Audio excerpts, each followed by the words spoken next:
What's with all the new faces? We'll need them now. After the hospital thing, Sonny got mad. We hit Bruno Cicciaglia 4 o'clock this morning. Jesus Christ.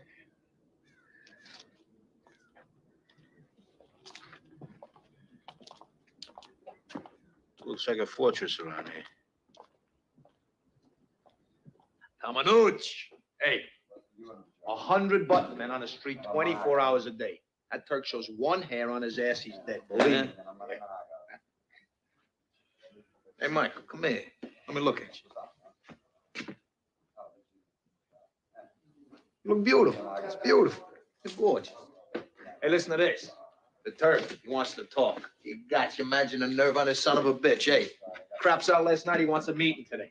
What'd he say? What did he say? He wants us to send Michael to hear the proposition. And the promise is that the deal is so good that we can't refuse. Hey, What about Bruno Tatali? it's part of the deal. Bruno cancels out what they did to my father. Sonny, we ought to hear what they have to say. No more. Not this time, Consigliere. No more meetings, no more discussions, no more Salazzo tricks. You give him one message, I want Salazzo. If not, it's all out war. We go to the Some match. of the other families won't sit still. They hand me Salazzo. Your father would want to hear this. This is business, not personal. They shot my father. Even the shooting of your father was business, not personal, Sonny. Well, then business will have to suffer, all right? Hey, listen, do me a favor, Tom. No more advice on how to patch things up. Just help me win, please, all right?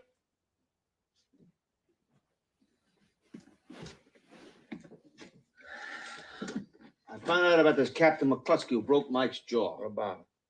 Now, he's definitely on Salazzo's payroll and for big money. See?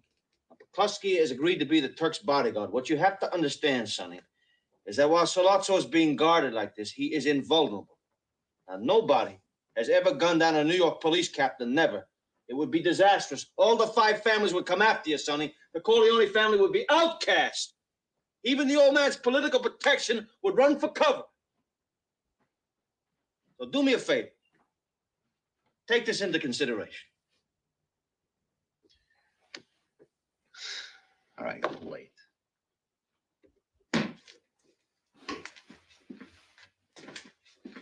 You can't wait. Can't wait. I don't care what Salazzo says about a deal. He's going to kill Pop. That's it. That's the key for him. Got to get Salazzo. Mike is right. Let me ask you something, Professor. I mean, what about this McCluskey? Huh? What do we do with this copy?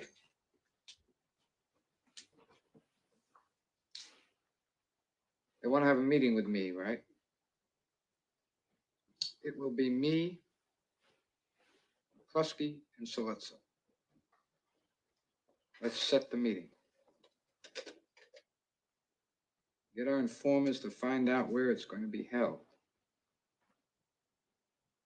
Now, we insist it's a public place, a bar, a restaurant, someplace where there's people so I feel safe. They're going to search me when I first meet them, right? So I can't have a weapon on me then. But if Clemenza can figure a way to have a weapon planted there for me,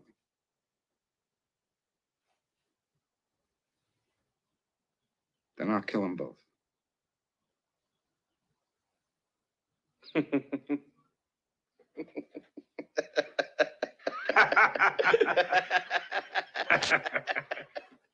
Hey, what are you gonna do?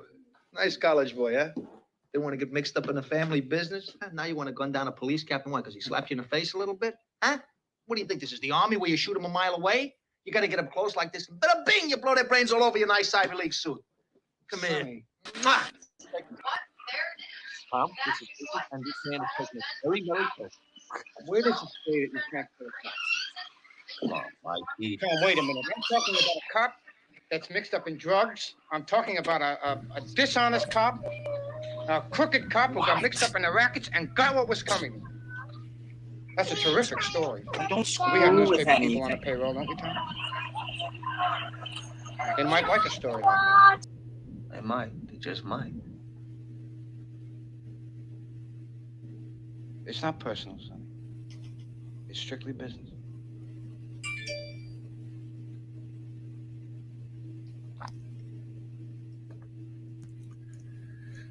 Hey, guys. All right, just a quick one here before we get to things. The great modern thinker, Nipsey Hussle, once said, premature certainty is the enemy of the truth. So I'd like to quickly clarify my position on the Karen Reed case before we get to the other business we have tonight. Now, the truth is I'm troubled by both sides. On the Karen Reed is innocent side, I'm troubled by the timeline. John's phone stopped moving at 12:31 with him there on the lawn. Now, it's possible someone tossed the phone out there, but that looks pretty much like that's where John was killed, right there on the lawn. Karen Reed got home at 12:41. That fits the timeline perfectly of her getting in an accident there and leaving.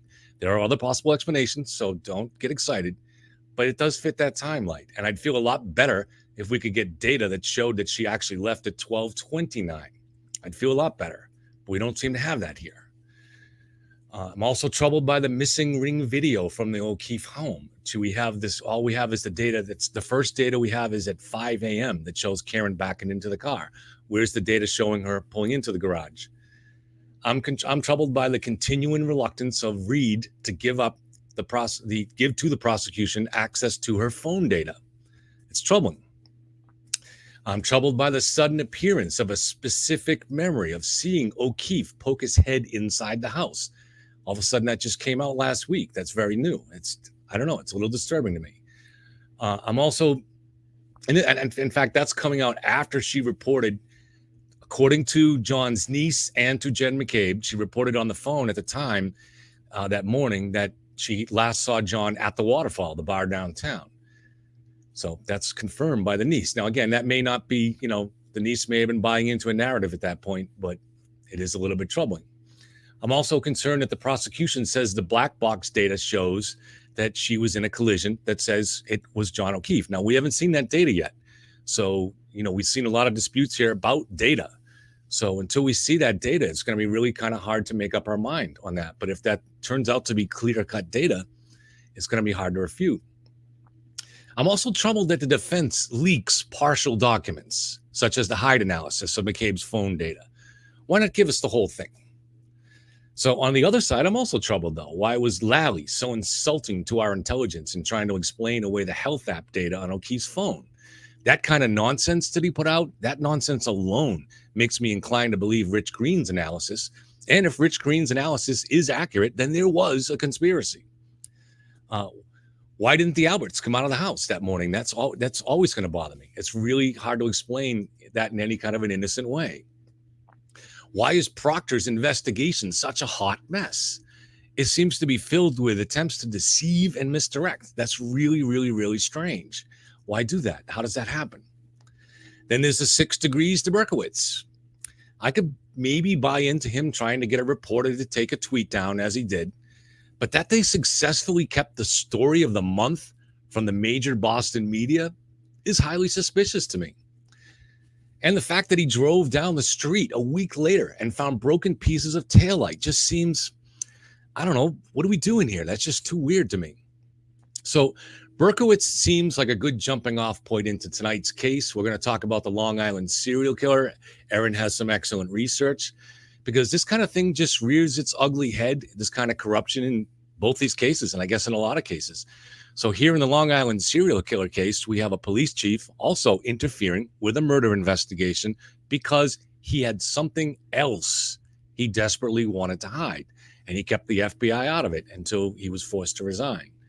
So let me jump in here and bring on our regular guests. Let's do sound checks here. Can everybody hear me? I can. Not sure what we're looking at on Dave's end. I muted him because his business over there was really loud with the kids. So sorry, Dave. We got to get him a lapel mic. Yeah. Oh, my garbage can is showing. Sorry, guys. Yeah, okay. You got a nice funky yellow car that goes in my car. That goes in my car. I had to get the beetle in the footage. Holy that crap. Goes in my What's cottage. That background? What is that background? That's my driveway. Literally, or is that a green screen? Yeah. No, it's my driveway.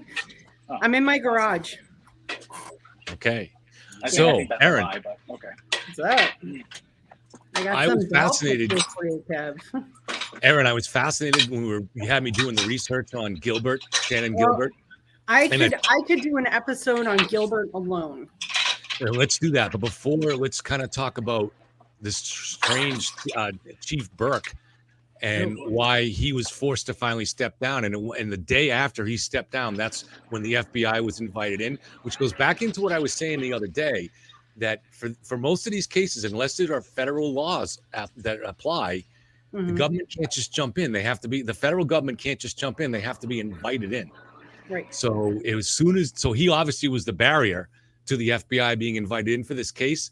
And they weren't. So I don't know what year that took place. It was many years later. And finally, when he was forced to step down, then the FBI came in the next day. So go ahead, Aaron. Well, I mean, like, honestly, most of the information I found about Burke, like, I think you know more than I do, to be honest, because a lot of it is conjecture. A lot of it is rumor. So I don't want to sit here and, give you rumors and whatever. But, my focus today was a lot more on Gilbert. But let's see what I can give you. Let me pull up my file. You go ahead and let me pull up what I've got on him. Okay, I'm going to pull up the CNN file here. So this talks about the chief. So Shannan Gilbert, this is when I was reading about this. Her mom kept this whole case alive, and she's still, her daughter's disappearances or her daughter's death is not connected yet to this. But one of the barriers in solving this case was this county chief, whose name was Burke, who eventually got caught. Let's see. 2000. So Shannan disappeared in 2010. Yes. In 2015, Suffolk County Police Chief James Burke was arrested and accused of beating a man who allegedly broke into his vehicle in 2012 and stole a bag that contained sex toys and porn, and then conspiring to block the FBI investigation into his actions, according to court records. So Burke ultimately pleaded guilty to a civil rights violation and conspiracy to obstruct justice. He was sentenced to 46 months in prison. And the day after he was forced to step down, the FBI was finally brought in to the Gilgo Beach murders, which was the Long Island serial killer. Exactly. So for 5 or 6 years, he was able to keep them out, but not because he was trying to protect the Long Island serial killer, but because he was trying to protect himself, and he was afraid what a federal investigation would dig up. And I can't help but seeing parallels here. Yeah, it seems a little familiar. It seems very familiar, actually. So, I asked you to take over on that because I didn't think that I could talk about a bag of sex toys with a straight face. So thank you for handling that part. Yeah, sorry. I talk about those all the time, so I guess I'm not uncomfortable. I'm kidding. So the accusations against him with reference to the Gilgo, the Gilgo 4, the Long Island serial killer case, is essentially that he cut corners, did a bare bones investigation, and just basically flubbed it from the beginning to further his own personal interest. And he's serving time as we speak, as far as I can find. So tell us more about Shannan Gilbert and the strange way her mother died too. Oh my God, her mom. Okay, so I'm going to start at the beginning with her because I feel like, well, actually, I don't feel like it is a documented fact that if Shannan Gilbert had not called 911 on the night of May 1st, 2010, to report that someone was after her in the area of Oak Beach, and spent 21 minutes and some change on the phone with 911 that night, prompting police to eventually be dispatched out to Oak Beach. If that 911 call had never taken place, this entire investigation would never have gotten blown open the way it did. Because the desperate search for Shannan Gilbert after she disappeared is what caused the discovery of 10 bodies eventually. But the first one, I believe, sorry, I'm getting attacked by mosquitoes. So the first one was discovered by, a canine officer letting his dog out of his truck on the side of the Ocean Parkway to go to the bathroom. And he alerted, and the guy was like, I thought you were just going to the bathroom. The dog alerted, it prompted that investigation. One led to the next, and I believe because of that, they discovered the first 4. And then further investigation uncovered, I believe, 10 in total that they found in that immediate area. But Shannan Gilbert was not one of them. Tell us the personal story of Shannan Gilbert. Bring us back to the beginning, or when did she go missing? You know, what was she like? Well, you know, why is she suspected of being a victim here? Well, it's a strange thing. I like I was telling you earlier, I went down the rabbit hole on this one pretty hard today. I listened to all 21 minutes of that 911 call to try and get a broader picture of what happened to her. So essentially, what is known about what happened to Shannan is that she was advertising sex services on Craigslist.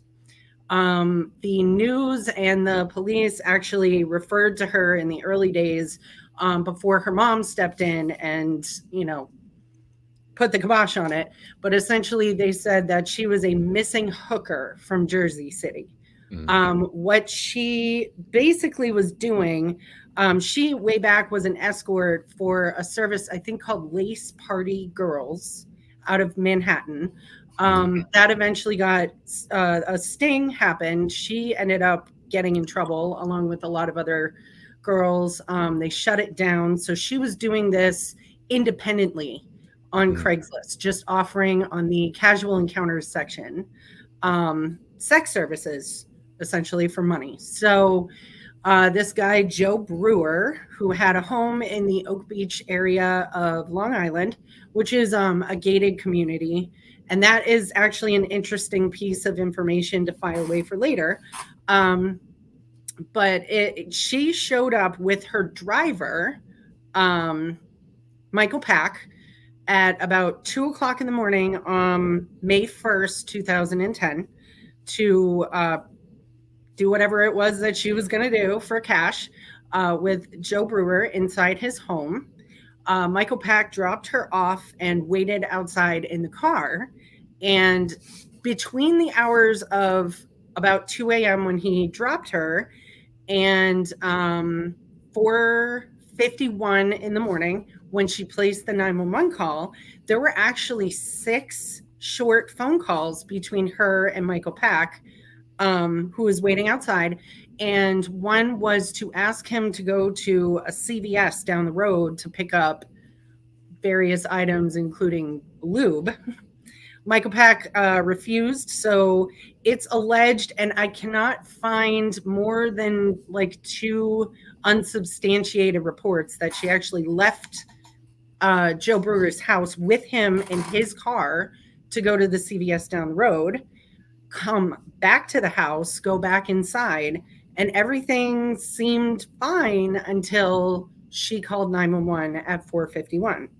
And at that time, Joe Brewer left the house and came outside and got Michael Pack and said, I want her out of my house and she won't leave. So if you listen to the audio, and if you want me to pull it up, I can. But if you listen, yeah, there she is. If you listen to the audio of the 911 right here, yeah. Yep. If you listen to the audio of the 911 call, it is, I've heard a lot of 911 calls in my research. I've heard desperate screaming. I've heard a lot of really disturbing things in the past lots of years since I've been looking into stuff like this. And this call, it threw me for an absolute loop. Like, I can't get my finger on what it actually is that's going on during this call. If you pull it up and you listen to it again, it's 21 and a half minutes or so long. So it's a commitment to get in there and actually listen to it. And it sounds to, the disinterested, whatever, public citizen, that the 911 operator cannot get any information out of Shannan. The only words that she's saying while the 911 operator is trying to get information out of her is, they're going to kill me. They're after me. Can you trace my call? I don't know where I am.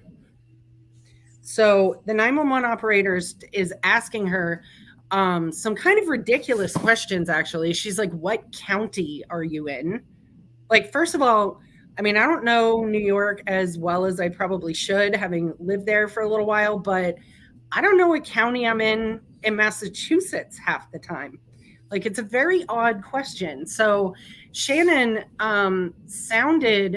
she didn't sound drunk to me on the phone. I am contradicting the guys from True Crime Garage right now by saying that. They say that she sounds out of it. She sounds like she's slurring. In any event, she's terrified. So this goes on and on and on. Yes, Estrella, they do. They do ask some really weird questions. She keeps saying, where are you? Like, where are you? Where are you? Where are you? Obviously, they're information gathering, but she sounds incredibly disinterested in the entire thing. Because Shannan didn't come out on this 911 call guns blazing. She came out saying, someone's after me. Someone's after me. That's all she would say. So this goes on 20 minutes. You can hear her running down the street. You can hear her knocking on people's doors. And you can hear one guy let her in, and he consequently then calls 911 because he can't get any information out of her. And all told, I think she knocked on 2 doors. 2 people called 911. So there's audio of those separate 911 calls as well. And then she runs away and is never seen again. Like, that's it. They never see her. Why would she go for help and then run away? It's really strange. It is. It really is. Yeah. I've listened to this call a few times now just to try and understand the tone, understand what she was trying to say. And at one point she does start screaming.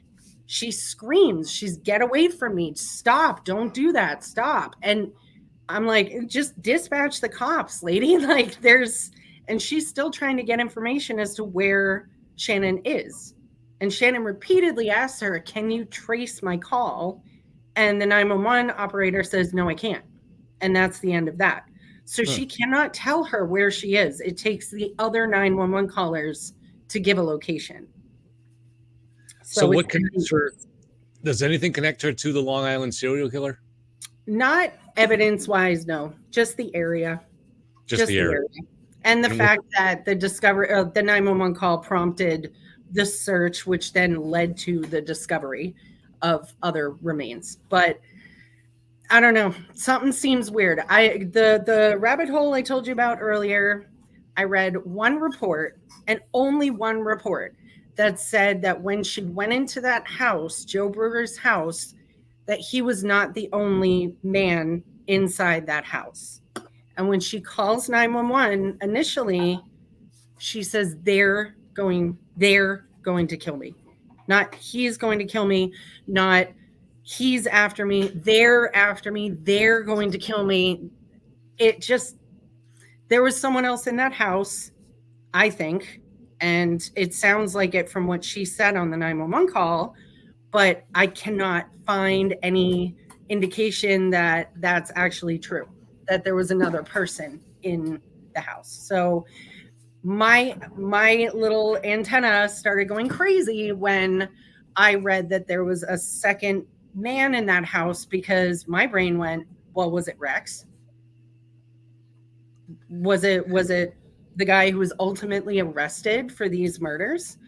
I'm going to have to go inside, guys, because I'm getting eaten alive. Okay. Actually, what I'm going to do is, if it's okay with you guys, I found a video. Oh, yeah, please play that. Speculates on whether or not there was an accomplice to the Long Island serial killer. Yes, so maybe we just watch a couple minutes if you want. Yeah. Let me mute and I'll get inside. And let's switch that over.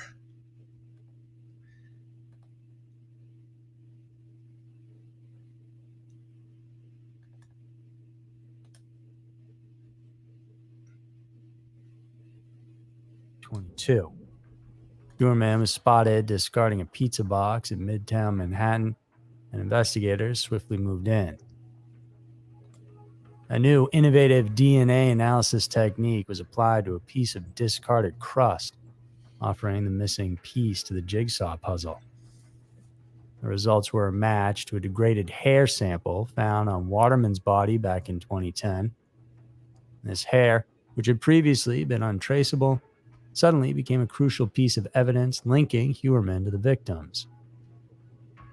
As the case is just now starting to unravel and new information is coming out daily, yet another odd twist has emerged. Attorney John Ray, representing the families of other suspected victims, suggests that Huerman may not have acted entirely alone. The cold-blooded killer may have had an accomplice to help lure in his victims. Ray's speculation arises from a heartbreaking detail. The body of a 10-month-old baby girl found near one of the confirmed victims was tenderly wrapped up in a blanket. Could this gesture, seemingly out of character for a brutal murderer, suggest the presence of a female accomplice? As the case continues to unfold, we may or may not find out. However, one fact remains evident. The oceanfront streets of Long Island will never be the same. The horrifying events that unfolded have cast a long, grim shadow over the community. And while he has been caught, there's still a lot more to this story that is sure to come out. Why are you not investing in tax liens? No, seriously. Why are you not investing into one of the most incredible real... All right. I'm not investing. Sorry about the commercial. Dave, do you have any reaction to that? Yeah, that's great. You know, a lot of people in the comments saying they haven't really followed the case. I'll be honest with you, I don't know a ton about the case. I'm so wrapped up in my own shit. I just want to know what the connections are to New Bedford more than anything. And if he was around in the 80s, then, you know, obviously if he has a New England connection, I want to know all about that, you know? Yeah. So I don't know what you came up with, Aaron, but you usually come up with a lot of great stuff. But I know. I'm worried because I didn't get much of anything. Although, you know what? Hold on. I have a full background on this guy. I'm not going to show it, obviously, because it does have some private information on it. But I do have. Oh, of course, my mouse won't work. Damn it. I do have a background check on Rex. So let me see if anything came up. I didn't get a chance to really look at it much, but or is that like a deep dive thing? Yeah, it's one of those real fun ones that I sent you before. I'm just curious about what you guys reacted to that. The last guy saying that there was a baby found with one of the victims that seemed to have been, the remains seemed to have been cared for in some kind of way. And, yeah, and I don't know if that implies there's an accomplice. It's an odd. I can't think of any other serial killer situations that have something similar to that. I mean, didn't he run the woman off the road and toss her baby into the? I mean, it would be the exact opposite. But I remember hearing that story a lot. A woman came forward and said Zodiac and ran her down the highway. Do you remember that one, Aaron? Or yeah, I do. Yeah. I do. It was in the movie. Yep. Ugh, that movie. Yes, I remember. You're better off reading Robert Graysmith's book. Absolutely. Called You're Zodiac. better off. Yep. Yeah. All right. So I suffered some problems today with my computer. I'm working on VPN through my office, and something that I was searching for today triggered some kind of error with malware or something. So it was pretty bad. I got quarantined until about 10 minutes before we went live. So it was pretty bad. I don't know if you guys can see this. Dave was wondering if there was a link between the New Bedford highway killer, which was 1988. So really 1988 and 1989. So 20 years before the Long Island serial killer, although the Long Island serial killer's first known killings would have had him about 47. So if he was involved with these, he would have been, at the right age. He would have been about 27, which is when a lot of guys start. The only commonality that I've seen looking at these quickly, and maybe you found some different ones, Dave, is that they were all sex workers for the most part that were killed. But that's common in a lot of serial killers because it's an easy way to get a victim, basically. But they were all strangled. I'm not sure how the Long Island. Do we know how the Long Island serial killer killed people? Was he strangling them or something different? I think by and large it was strangulation. It was okay. So it has. Of course, that's probably one of the most common ways of killing people. BTK did that too. So. And just to go back to your question earlier, by the way, Kevin, about how I think Shannan is linked to LISK. They said that her death was an accident, that she drowned initially, but new analysis that her lawyer pushed for determined that she was killed by homicidal strangulation. So okay, that's something new. I mean, the common. How could they not find that on the? There's so much inept police work. I mean, I'm so conditioned to be surprised, given what we know about Burke now. Yeah, it's just amazing.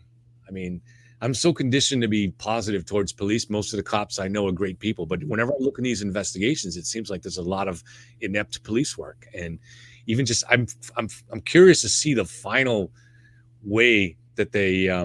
Let me get this there. The final way that they captured this guy with the phone triangulation and stuff, kept the phones of the victims. There we go, Dave. Using them. But why did it take, why did it take 12 years to do that? I don't really understand. That's the part I don't understand. So maybe there's a logical explanation for it. I mean, because one of his first victims, if not, maybe it might have been his first victim, they triangulated that he was using her phone in Manhattan, which was near his office, and also in a park that was across the street from his house. So they were zeroing, but I don't know when they actually zeroed in on that data. So maybe, but that data was available right there early on. So they should have been zeroing in very early. Shoulda, woulda, coulda. Yeah. Yeah. So if I could, Kev, on the New Bedford highway killer, I was actually just talking with a listener last night. We were kicking around some theories, and she read my book, and I talked about a really good suspect for that case, and I hope that we can get to it at a later episode. A guy who's probably never been named in the media, who I ran across in the book, and I had actually interviewed him twice because he had lived the Bridgewater Treatment Center, and his name was Thomas Tripp, and fits everything to a T. Multiple-time rapist, serial rapist, and I feel like there's a lot of I know Kenneth Ponte was named in Maureen Boyle's great book, but I feel like we still don't know a lot about that case. And the person who did it may be still out there living right now on the South Coast. So, yeah, I see there's several suspects listed on Wikipedia: Anthony DeGrazia, Kenneth Ponte, Daniel Tavares, and someone known as the Lisbon Ripper. So there was a serial killer in Lisbon, Portugal. Maybe because the big Portuguese sect that lives in that area of the state. So just real quick on Ponte. Ponte was a lawyer who was heavily involved in making snuff films and potentially child pornography as well. He was fingered by a woman named Maureen Boyle,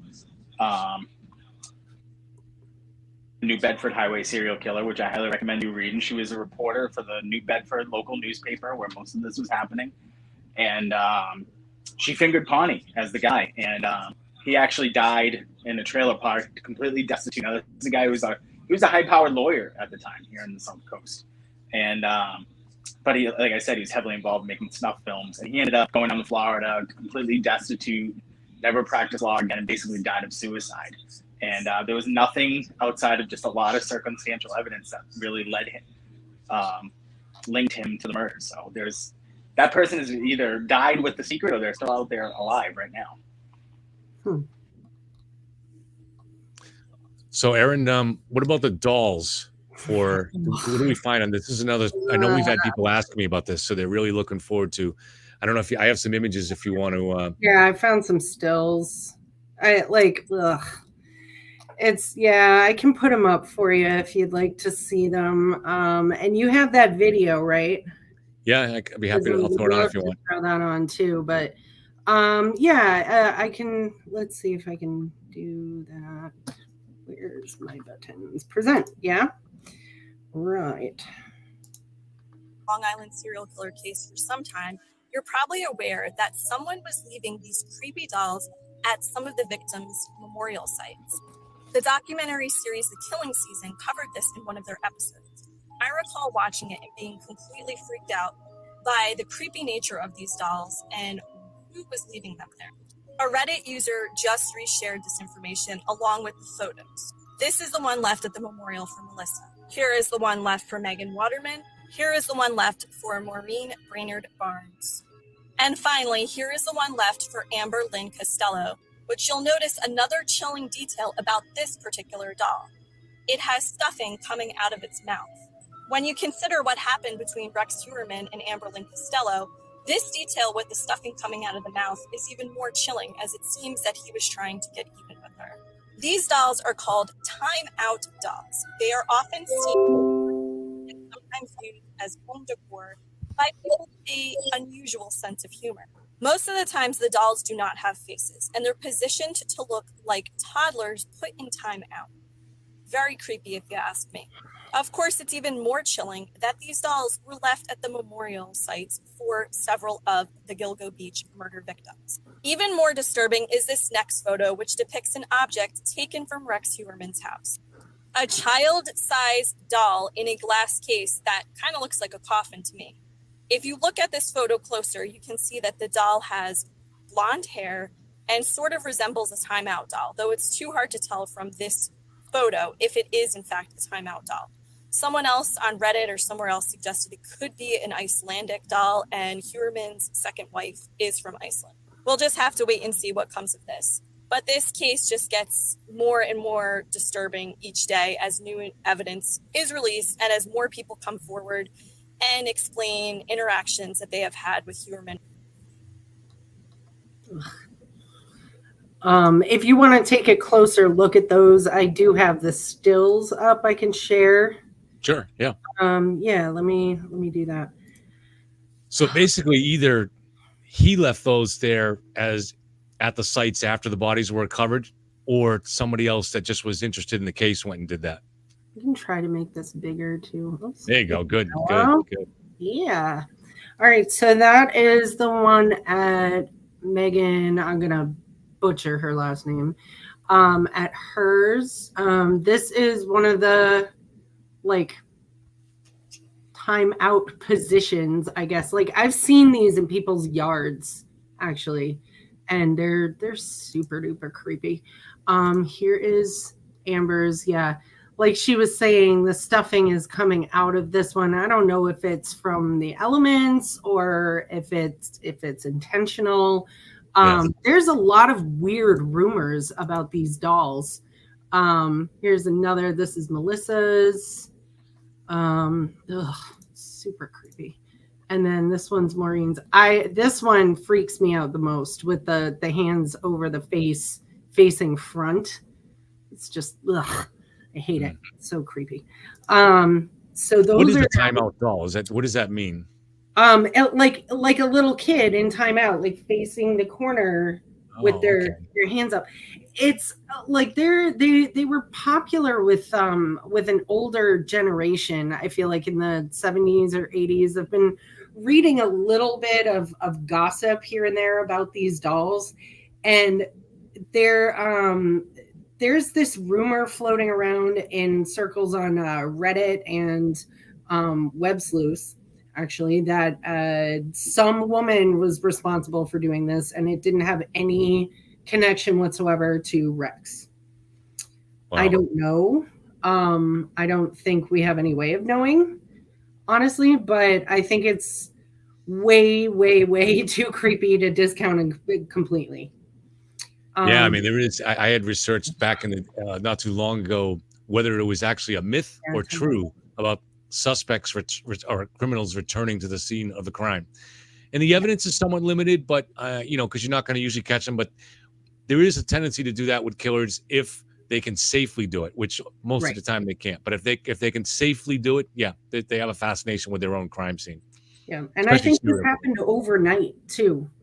Like when no one was there, they just kind of appeared overnight. So it could have been, a concerned resident of the area trying to pay respect, albeit in an incredibly, incredibly creepy way.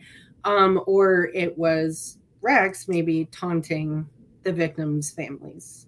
So I found out something interesting too about that doll they took from his home. I watched a press conference today by the attorneys for Rex's wife and Rex's children. They have their own attorneys. Supposedly, the doll that was brought out in the glass case, like you saw on that video, is actually an heirloom belonging to his wife. I don't know how to pronounce her name. It's either Asa or Asa. I don't know how you pronounce it. It's A-S-A. Who is from, I forget what they said, but she's Icelandic. That's what it is. And it's passed down. It's something that she got from an older family member, and they got way, way back. But the doll she claims is hers and doesn't have anything to do with him. So take that or leave it. I don't know if she's trying to protect him. I don't know if it's legit or not, but that's what her attorneys are saying publicly. So that's all I got. Dave, did you find anything? Did you have anything to add on the phone data? You're our expert on the triangulation. You know what? I'm gonna be honest with everybody. I've had the week from hell at home, dealing with a bunch of shit. Nothing that's. I mean, my house. I just have electrical problems, and I'm having to pay out my ass and shit not working correctly. And today I had a long day with it. And normally I do a lot more research than I did. But soon we will have something. We will revisit this, and I will really get well versed in what's going on. I feel like this is one of those stories, Kev, where I'm going to look back in 5 years and I'm going to go, I lived through that, and I'll be fascinated with it sort of in retrospect. You know what I mean? I can't wait till the trial so we can see exactly like why it looks like it was a no-brainer for them once they got this data to triangulate this guy. But why did it take them 12 years? So I don't know is there a way like where there's a delay in getting the data, or you're having the data and there's a delay in analyzing it? I don't really understand exactly why it would take so long. I think it's a little of both. I think it's hard sometimes to get the geofence, certain subpoenas. I know Apple's very difficult to work with. And also, I mean, to analyze all that data may not be so easy. So I don't think Richard Green was available at the time. So, so I think it's a combination. Maybe Rex can hire him to prove his innocence. Yeah, he may have to. Yeah, he may have to. We know he's good. So, and plus, I mean, today is like, not to go on a tangent, but me and Kevin have all these wacky days where people it just never ends, does it? It was just one of those days today in particular. So, you guys know me. I will come back with much more on that as soon as I can get to it. I talked to someone today for an hour and a half this morning. We're going to be going up to, me and Dave are going to be going up to meet with him next week and interview him. And he just is a wealth of interesting new leads and information related to multiple murders that Dave has covered extensively in his book. Some of this is information that will be dead ends. Some of it might not be, but it's fascinating stuff.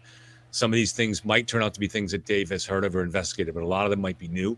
So he's a fascinating guy because he's kind of also a citizen journalist, which is kind of really the subject of our documentary series, is citizens who just become obsessed with these cases and want to take things into their own hands. And he's kind of like Dave in the sense that he's been pursuing everything on his own.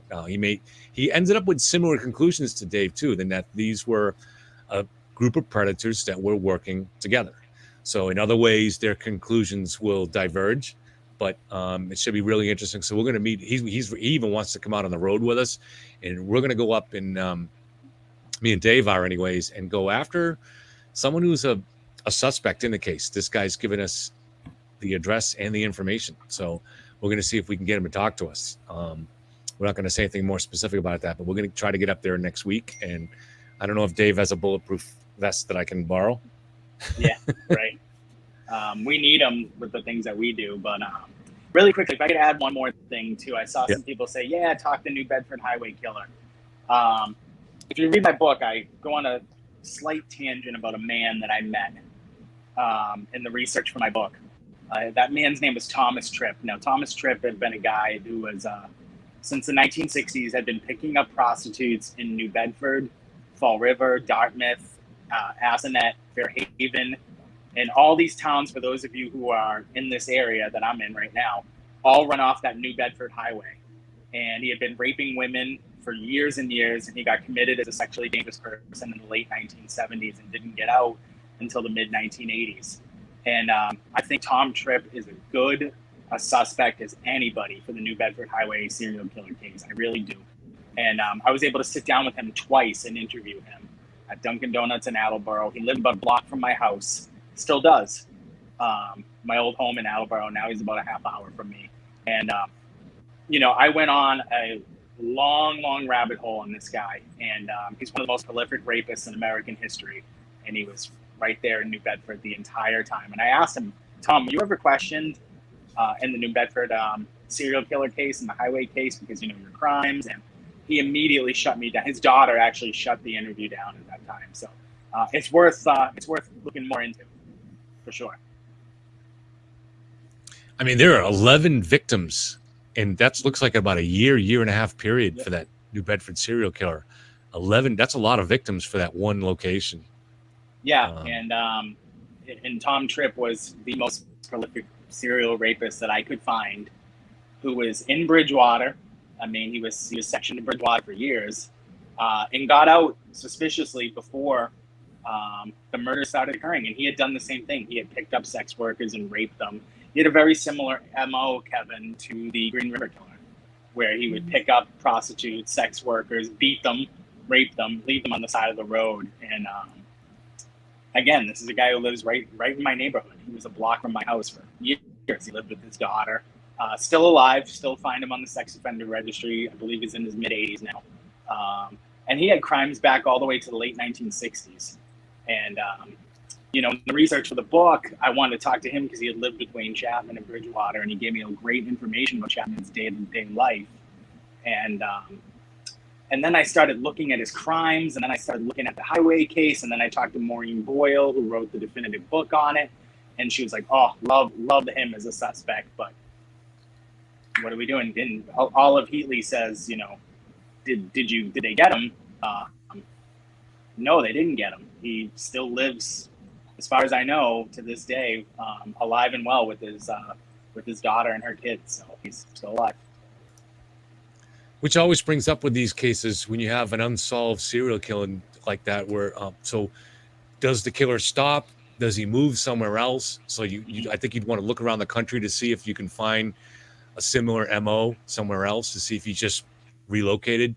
But these guys do, in theory, stop as they get older too. They don't want to get caught or whatever. So have you looked around the country to see if there's anything? I mean, the idea of highway stranglings is probably going to be very, very common motif for serial killers, unfortunately. So there's just so many of those around the country.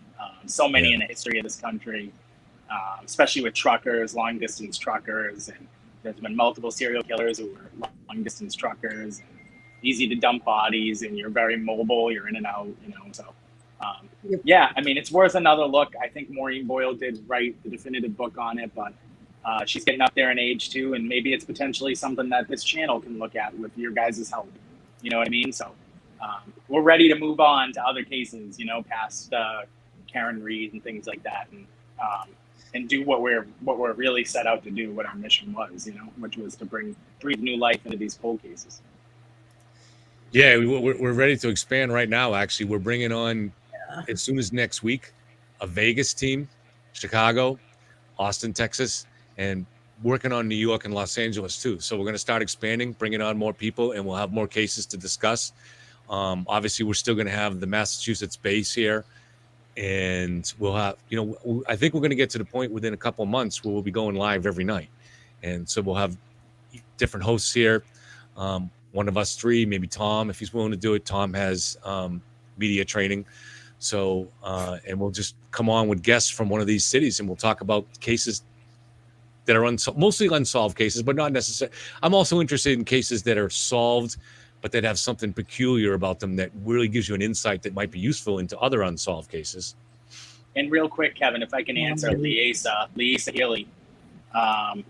Not only is she a genealogist, but she's a private eye, and she's one of my good late night texting buddies. And she asked a question about how Tripp got out of prison. And what happened was his sentence ended and he was committed as a sexually dangerous person for 1 year to life. And he found a psychiatrist who could convince a judge to get him out, like all these guys. Barjona got out of prison. That's all you need to know. You just got to find the right psychologist, grease him enough with money, and he'll get you out, because that sexually dangerous predator designation can be shed like that. It can really hurt you and keep you in for life, or, you can shed it real quick and get out of there. So that's how, Lisa. The guy we're going to interview next week in Maine has a lot of interesting stuff about Barjona. So we'll see. I mean, but for him, Barjona is kind of the main figure in a lot of these cases. My opinion was always that Barjona, if you're going to have a competition, who's the most evil? It's like you can pick any one of these guys. But for me, Barjona seemed like the most nasty. That guy is like a nightmare, a born nightmare. Yeah, I mean, Barjona was, like you said, I mean, I think by far he enjoyed, he enjoyed putting fear into the hearts of his victims.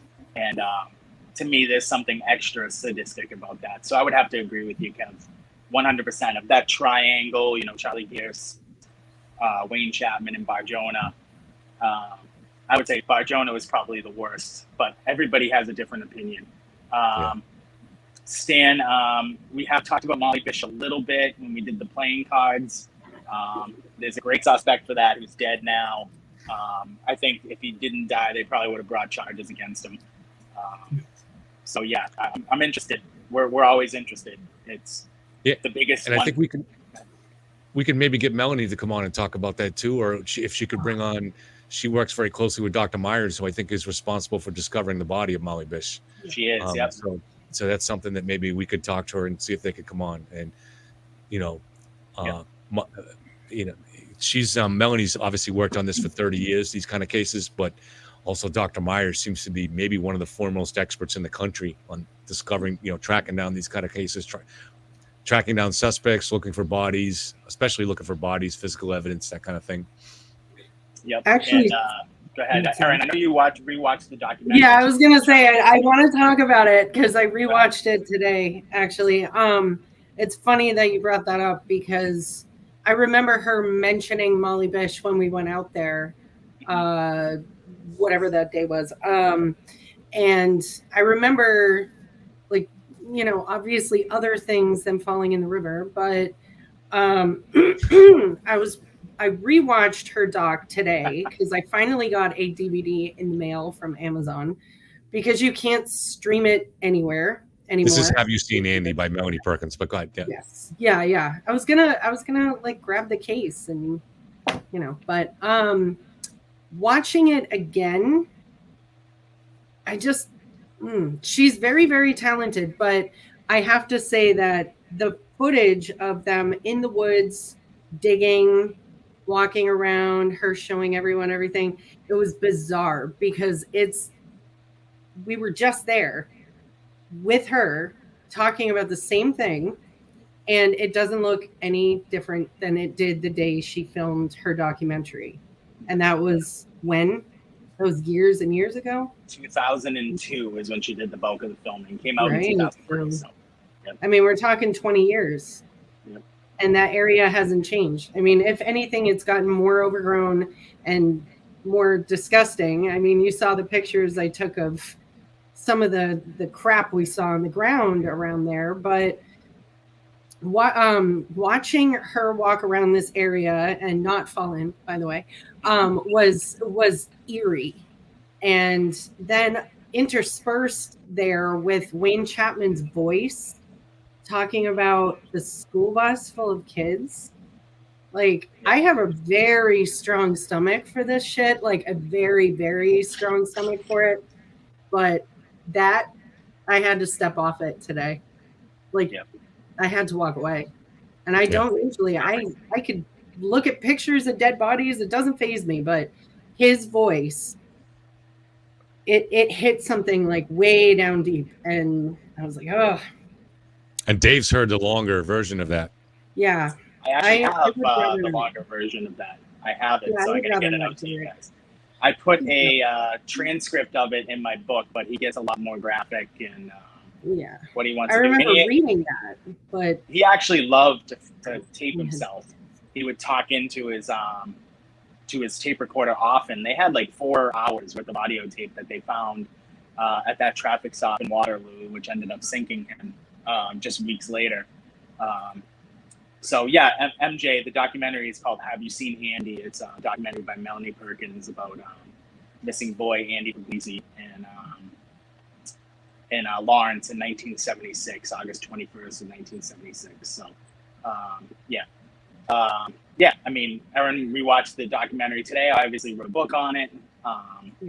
So we were just kicking back and discussing it a little bit, along with LISK and a couple other things. You heard how mad I got too. Yeah, like, I mean, definitely. We were on the phone earlier. I was getting really, really upset about the whole thing because this hits home, and I have not gotten permission to say what I was going to say about the personal story I have, but I will just say vaguely, I'm very close to somebody who was hurt by one of these people, and he is the worst kind of human being that exists, and he has actually done his time. He's getting out of prison next year, and when I get permission, I'm going to shout his name on every public platform that I can find, because this man deserves to never sleep soundly a night again in his life because of what he's done to innocent children. And I will leave it at that, but you can tell I'm getting fired up again. I can tell. Yeah, it's the word. I can't. This is why I'm here, because I can't. Really quickly, Erin. I noticed a commenter was asking about Sandra Crispo. Do you have anything on that? Have you talked to anyone? I know that we kind of assigned you to that, and then.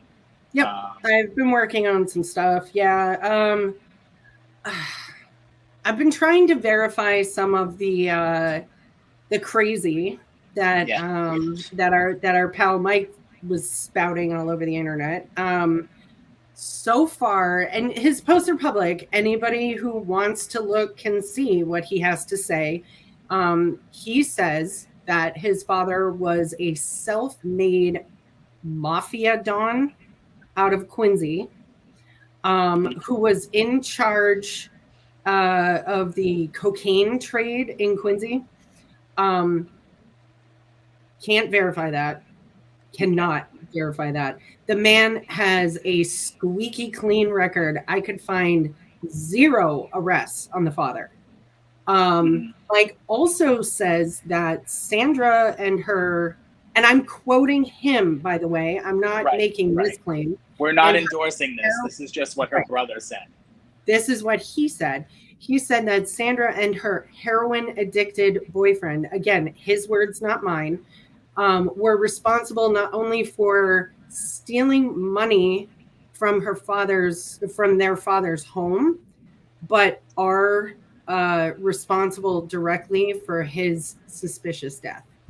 And I can't substantiate anything. Like, I have dug and dug and dug, and I can't find anything.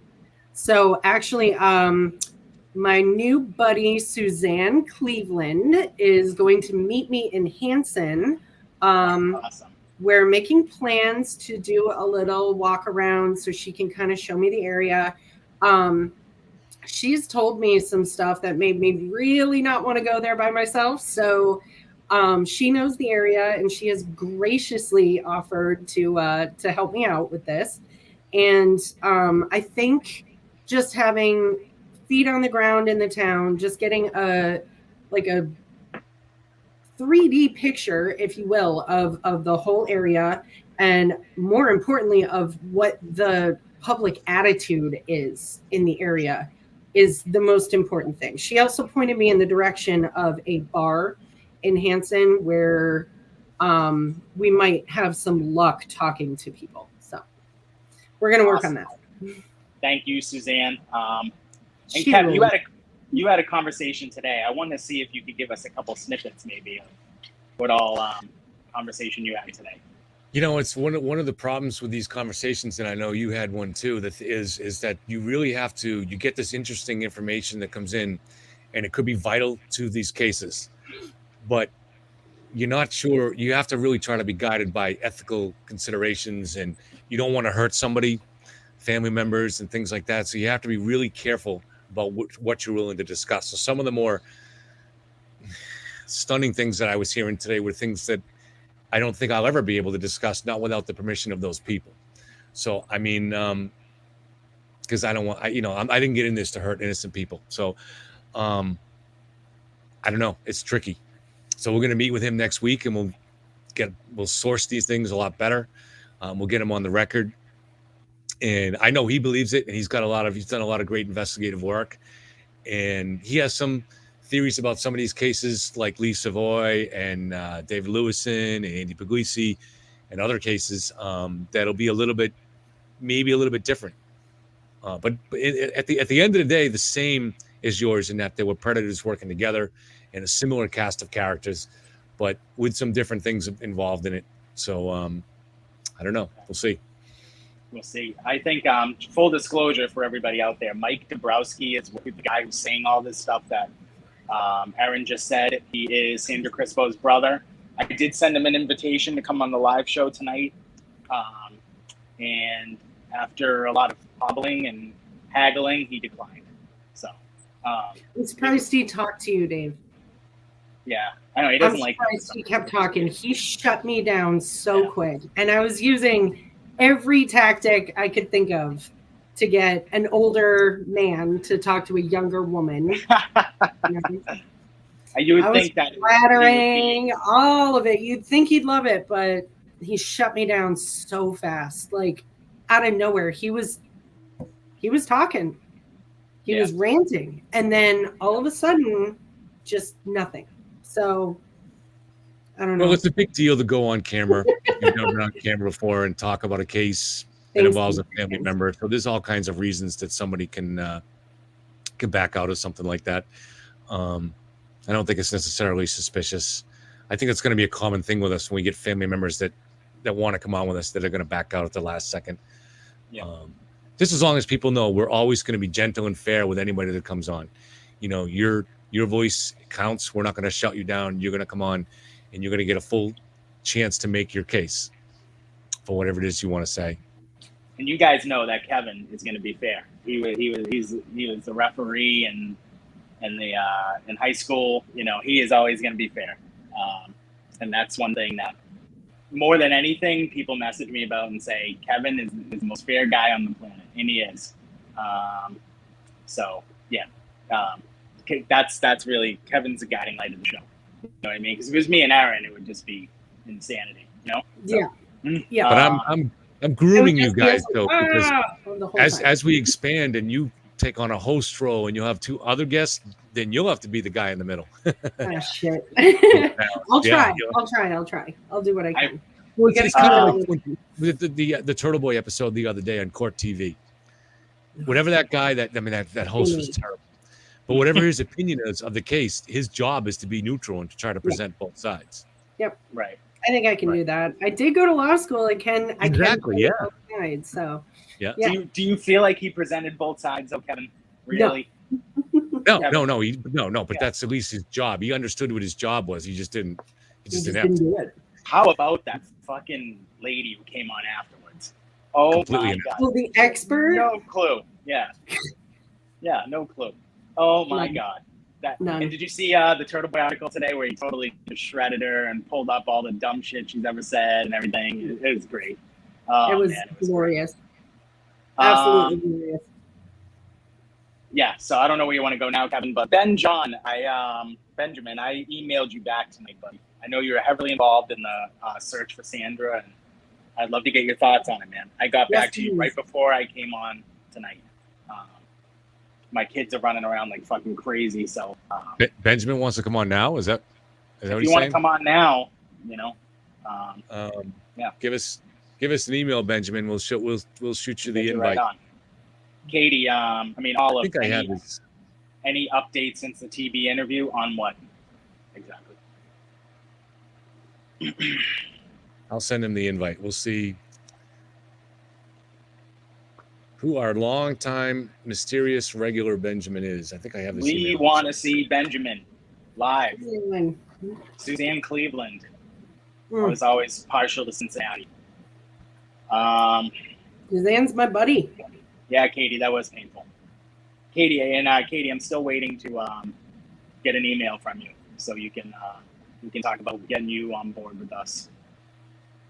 Okay, I got his email right here. All right, it's coming in a second, man.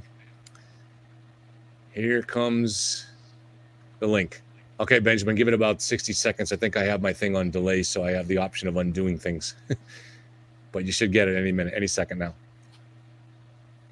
Yeah, that info about Colin was interesting, MJ, that he dropped out of school for the semester. Really interesting. Very. Makes me think there's something going on. He doesn't exactly seem like the studious type, though. Yeah, no, definitely not. Yeah, that's true. But do you think a meathead like him would miss the college football season for nothing? You know what I mean? Yeah. What if he's not for no suspended? reason? Yeah. No way. Still ain't seen Colin's alibi from Krusty. Again, I have to say this. McCabe's, Albert, their media spokesperson now is Hints of Crust. Can you believe that? I cannot believe that. This has got to be the craziest fucking story. Craziest story. I would say that their media also begins with Channel 5. Yeah, that's true. Yep. They're gonna put their distorted columns out there, reflect, what the DA wants them to see. I don't know. I'm still angry that Lally actually, to me, like I said, it almost makes me wonder. I'm almost ready to dismiss their arguments just when he argued that John's phone moving after he was pronounced dead is evidence that data is unreliable. That just insults everybody's intelligence saying something like that, It pisses me off. Yep. You just can't make it up. Pants of Crust is heading the public relations. All right, we have a special guest coming in here. Benjamin John. Can you hear us? Hello, everybody. I heard you. Ben. How's everybody doing? Great, thank you. Thank you for having me on. I appreciate this. Are you on the road right now? And I know there's actually, I'm in my vehicle. Yeah, I'm working actually right now. So I can't stay long, but I definitely wanted to take a moment and reach out to you guys and first say hello and thank you for having me. I have done, myself and a close friend of mine have searched for Sandra for the last 4 years. We've covered hundreds of miles within roughly a 20-mile radius. I am a Hanson resident. I know the area well. I hunt the area. I hike out there. I exercise, fish. So I would be that person. And they reached out to me when she first went missing to help organize a search. And so that's what we did. And we basically a whole year up through till 2020 of the spring before COVID hit, we were continuously searching for her. We've had a number of leads. Some didn't pan out to anything. Some did. There's a lot more I would like to discuss on it. And I think that I would like to talk to you guys more about that before I really disclose anything more at this point. So definitely. Awesome. Ben, have you been in touch with Aaron at all? Not yet. In fact, I was hoping, Erin, if we can meet up, that would be wonderful. I would like to be able to meet you. Yeah. Yeah. Yeah, that would be great. Please. I will get your email from Dave, and we can coordinate day and time. I want to make sure we're working around everyone's work schedule, but it sounds like you'd be perfect to come along. So I really, really appreciate it. Yes, please. I appreciate, and I also appreciate you guys giving this attention. It really needs it. I think the case kind of went stagnant for a little while there, and people weren't really talking about it. In fact, you'll even find people locally who've never even heard of the case, which I find surprising, you know. But this is great. I thank you guys all for bringing some attention to this case. There's many people who I know who were involved with the search, and they're kind of at wit's end. You know, they've become frustrated because, you know, they hope for the police to do more. And I can understand their frustration on that, but they're doing the best they can. This isn't a Karen Reed situation, you know, where it's nothing like that. These guys are doing the best that they can. And I understand that people just want closure on this, and that's what we're trying to do is give that closure to the family. So. Ben, can I ask you a quick question? Actually, Sure. Somebody who's a little bit more on the inside of this than I am. Have you do you know Mike Dubrowski? I don't know Mike personally, but Mike did make a Facebook post a few years back in which he was told to delete it, which he did. Well, I have a screenshot of that original post, and I basically have been going on that post. And it appears, you know, there may be some credibility to what he's saying. I don't know about his dad and his experiences, but there's some certain things that have been brought to my attention that may pay credibility. There may be some credible things that he is actually saying, which again, I would like to get in more detail at another time without impeding any investigations and things of that nature, you know, so.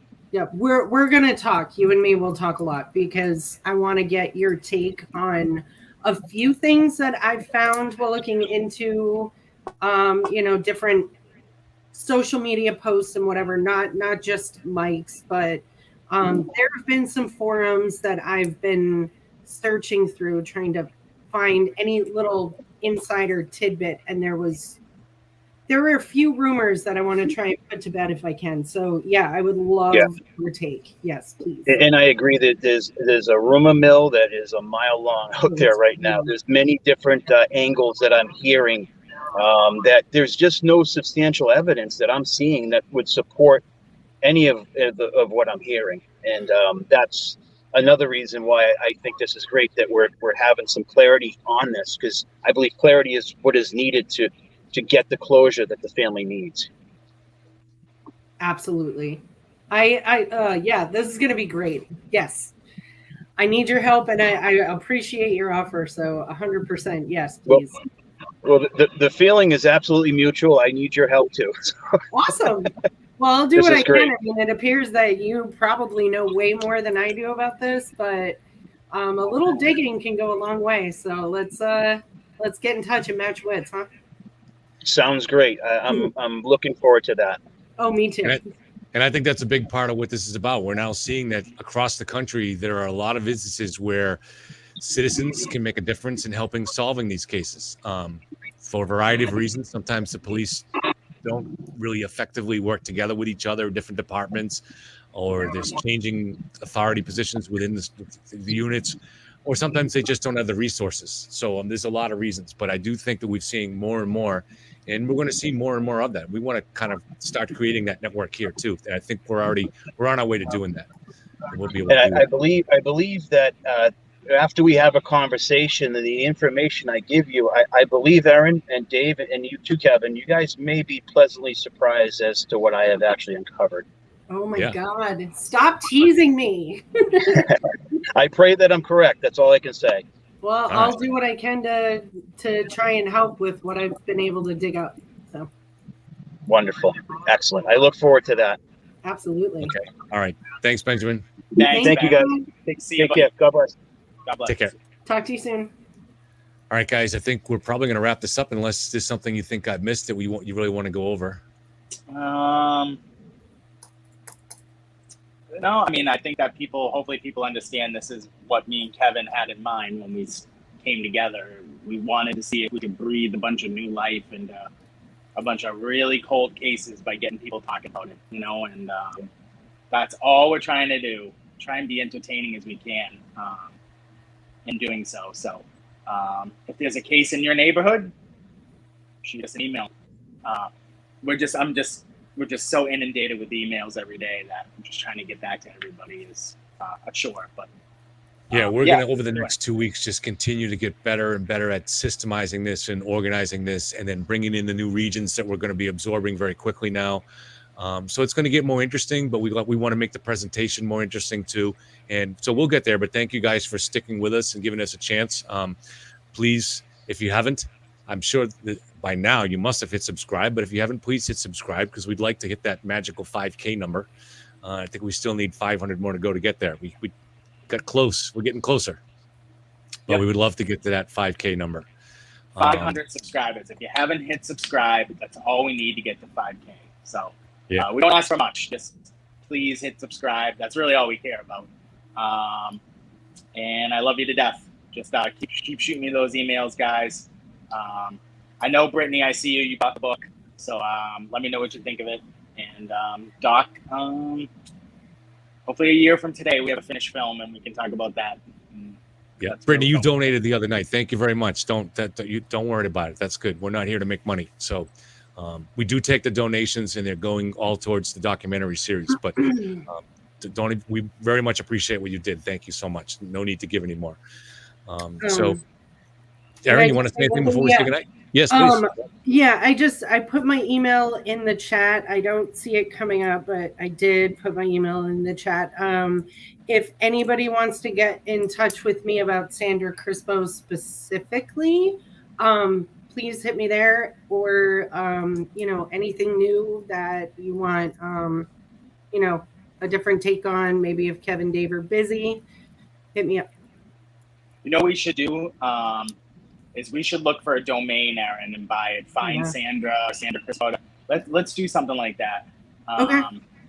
Let's really start putting the heat on there with Sandra to get. Well, why don't we? Would you be opposed to starting a group on socials first to gauge? Yeah, start a group on socials. I want to do I'm in a group, Sandra Birchmore group. I really want to do a show on Sandra next week. This Birchmore case, people forget how fucking crazy this Sandra Birchmore case is. And can we have one ready to go for Monday? Let's do it Monday. Okay. We'll come back Monday, guys, with all things Sandra Birchmore. Because I am so fired up. I've got like 4 pages of notes, questions. But we're gonna start a Sandra Crispo group, and we're gonna send you guys out some invites, and let's go. Let's get going on that. Yeah. Me and Dave might actually be in the same room doing it. We will be in the same room. We will be live, me and Kevin together on Monday doing the show. So. All right, guys. Have a good night. See you Monday. Thank you very much for being there with us. Love you guys. Bye, guys. Bye.